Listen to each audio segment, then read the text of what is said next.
রাখবো পরবর্তী সংবাদে।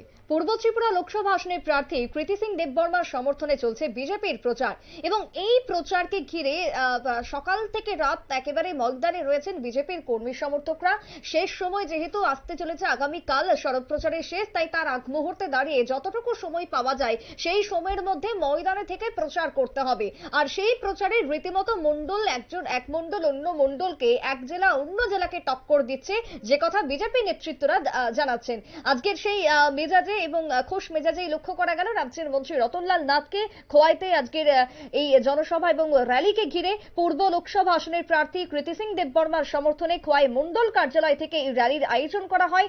আজ ঠিক বিকেল নাগাদ র্যালিতে উপস্থিত হলেন মন্ত্রী রতনলাল নাথ। সেখান থেকে অন্যান্য নেতৃত্বদের উপস্থিতিতে র্যালি খোয়াইয়ের বিভিন্ন পথ পরিক্রমা করে, যেখানে বিজেপি কর্মীদের উপস্থিতি ছিল একেবারে লক্ষণীয়। এই মুহূর্তে আমরা পর্দাতে যে ছবি দেখতে পাচ্ছি তাতে যতদূর যাচ্ছে শুধুই মানুষে ভর্তি যে ছবি দেখা যাচ্ছে পূর্বের ভোটকে ঘিরে।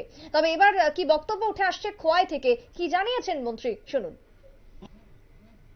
উপগ্রা এবং দিল্লির সাথে যে এগ্রিমেন্ট হয়েছে তারা বুঝেছে, উপগ্রা কিন্তু ইন্টেলিজেন্ট ম্যান, সে বুঝেছে যদি জনজাতিদের উন্নয়ন করতে হয় তাহলে মোদির থেকে সাপোর্ট করা উচিত, কারণ আগামী দিন জনজাতিদের ডেভেলপমেন্ট করতে হলে মোদির সহযোগিতা দরকার।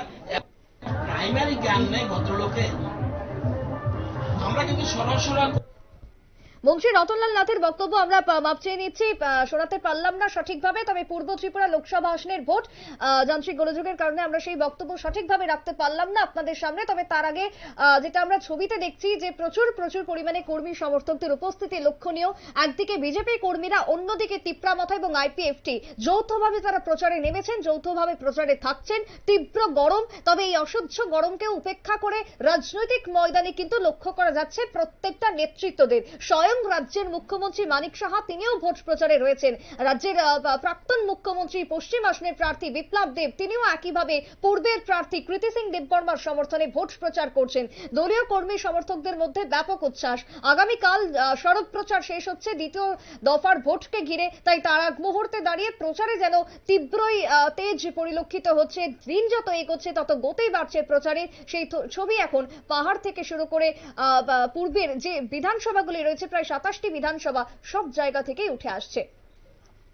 ছোট্ট একটা বিরতির পর ফিরবো, সঙ্গে থাকুন।